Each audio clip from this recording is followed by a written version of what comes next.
Bonjour et bienvenue à la caverne des jeux de Thierry.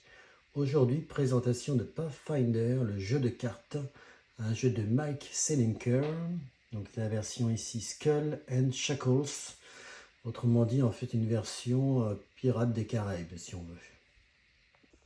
Dans Pathfinder, le jeu de cartes, votre groupe d'aventuriers devra marquer une véritable course contre la montre pour vaincre un dangereux boss.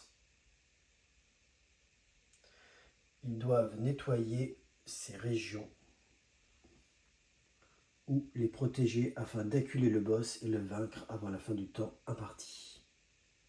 Au fil des parties, vous allez terminer des scénarios, améliorer votre deck, personnaliser votre personnage et relever des défis de plus en plus ardus. Et voilà l'introduction en fait de Pathfinder, le jeu de cartes. Un jeu donc jouable en solo ou en coopératif. Alors, dans cette partie, cette petite démonstration de Pathfinder, d'abord une petite présentation du matériel. Donc, dans cet exemple, j'ai pris un personnage, Myricel, pour jouer en solo. Donc il faut savoir qu'il y a des personnages qui sont jouables plus ou moins bien en solo. Donc celui-là en l'occurrence est très bien pour ça. Vous avez d'ailleurs une fiche aussi avec différentes caractéristiques. Alors je n'ai pas forcément entré dans le détail de toutes les caractéristiques ou toutes les règles du jeu. Là c'est vraiment un aperçu. Mais en fait vous pouvez voir qu'effectivement il y a un certain nombre de caractéristiques qui vont servir pour les tests. Et de dés donc, qui en face des caractéristiques. Et vous pouvez voir ici des petites coches, en fait, tout simplement parce que vous allez pouvoir faire évoluer votre personnage au fil des missions.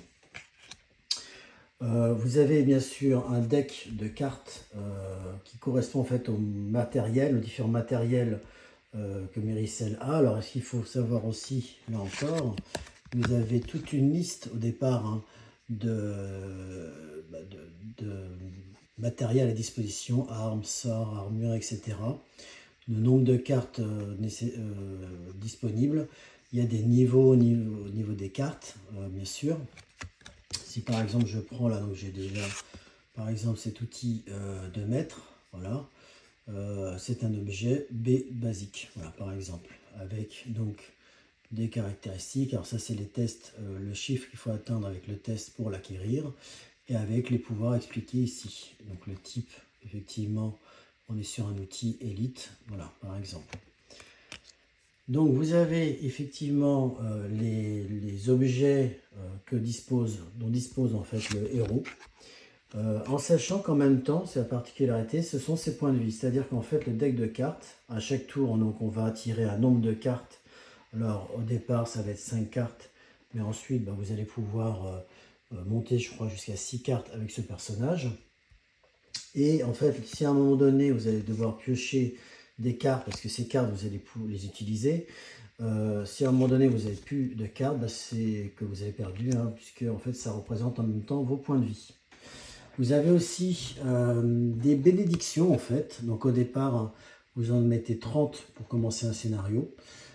Et à chaque tour que vous allez passer, vous allez en fait retourner une bénédiction. Parfois, effectivement, vous pourrez les utiliser. Il y a certains événements, etc., qui fait que vous pourrez utiliser la bénédiction en cours. Donc, ce sont bien sûr des pouvoirs positifs qui vont permettre de relancer des dés, d'ajouter des dés, d'explorer une deuxième fois gratuitement, etc. Vous en avez 30 par scénario à chaque fois. Et bien sûr, si à un moment donné, vous ne pouvez plus piocher de cartes, c'est que vous avez perdu trop de temps et donc vous avez perdu. Ensuite, bien sûr, il y a les cartes de scénario. Donc, effectivement, la campagne, par exemple, effectivement, la grande campagne, la campagne basique, ici, avec bien sûr des informations sur les différents scénarios que vous allez utiliser. Et enfin, donc là, c'est une partie qui est en cours. Vous allez avoir les différents endroits en fait que vous allez explorer. Donc, ce qui est intéressant en fait, c'est que sur une carte de lieu en fait, donc sur de régions, on va vous indiquer en fait tout simplement les différents les cartes que vous allez intégrer dans un paquet. Donc, vous voyez, c'est assez, je vais pas dire mathématique, mais en fait vraiment il y a une c'est très scénarisé, c'est-à-dire que vous allez mettre par exemple dans le port une carte monstre, de type monstre, une carte de type obstacle, etc. Et en fait, avant d'aller dans cet endroit, bien sûr, vous allez mélanger les cartes. Vous allez les prendre au hasard hein, dans les différents decks correspondants, armes, monstres, etc. Et en fait, vous allez constituer, bien sûr, en mélangeant le paquet. Donc, vous saurez que dans le port, bah, il y a ces types de cartes. Chaque, bien sûr, région a des pouvoirs particuliers et un moyen de le fermer. Parce qu'en fait, l'objectif du jeu, c'est de pouvoir trouver un boss. Alors, par exemple, je vais en sortir un. Un boss, donc c'est indiqué ici. L'objectif, c'est de battre le boss, de le tuer. Mais ce qui va se passer, c'est que lorsque vous allez explorer les régions, vous allez au départ tomber peut-être sur des sbires. Alors, si vous tombez sur un sbire, ben c'est ça qui vous permet, en tuant le sbire, de pouvoir fermer en fait la région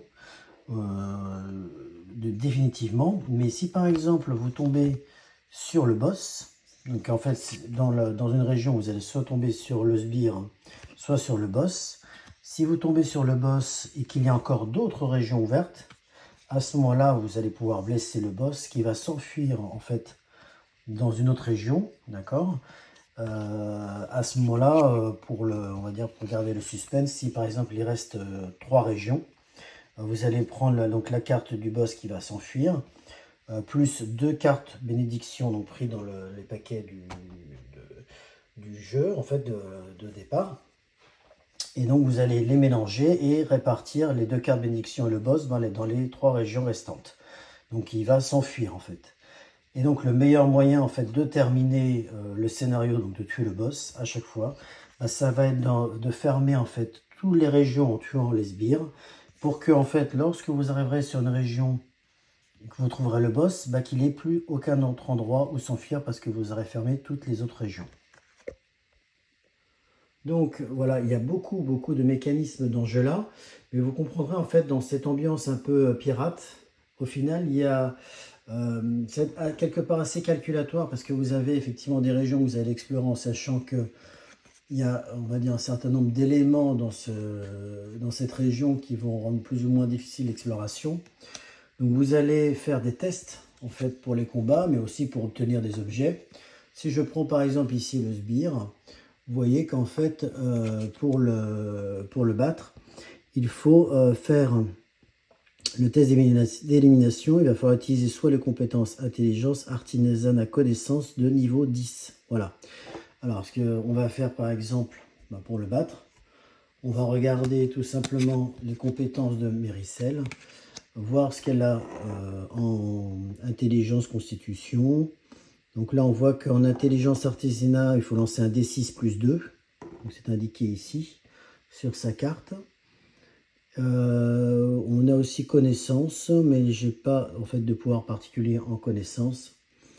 Donc c'est un obstacle en fait, une route cryptique, une cachette. Donc on peut regarder aussi le pouvoir. Donc là ici, si le sbire est invaincu, jetez la première carte de votre deck, voilà, etc. Bon, si vous triomphez, examinez les 2 premières cartes du paquet. Donc là, c'est juste des conséquences si on réussit à gagner ou perdre. Donc on va à ce moment-là essayer de voir ce qu'on peut gagner contre cet obstacle-là. On a vu qu'effectivement, de base, Dericel en dextérité peut lancer donc pas en dextérité, en intelligence, artisanat, connaissance.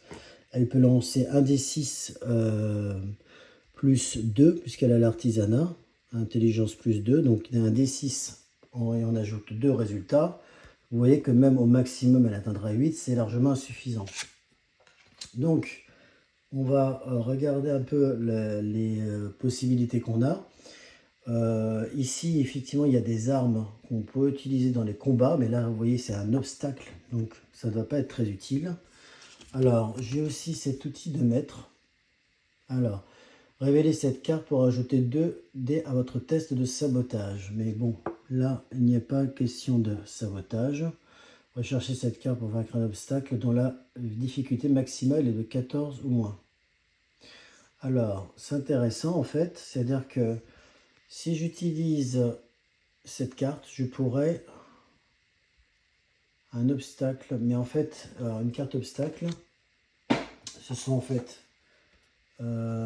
ces cartes-là, c'est indiqué, obstacle, mais là on est attention sur un sbire. Donc même si en fait, le test est un test de type obstacle, a priori je pense que sur ce cas précis, je ne vais pas pouvoir utiliser cet outil, hein, ça serait beaucoup trop simple.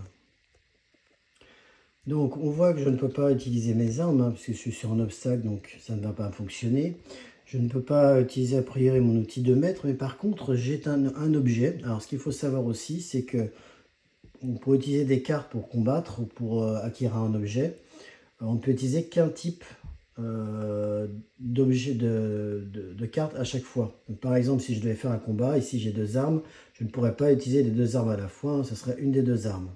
Donc là, en l'occurrence, j'ai un objet, une potion d'héroïsme qui permet d'exposer cette carte. Alors, exposer, c'est intéressant, exposer, c'est-à-dire qu'en fait, je vais utiliser cette carte pour le test, mais par contre, une fois que j'aurai fini, que je réussisse ou pas, je pourrai récupérer dans ma main. Donc en fait, je n'aurai pas perdu, entre guillemets, mon point de vie.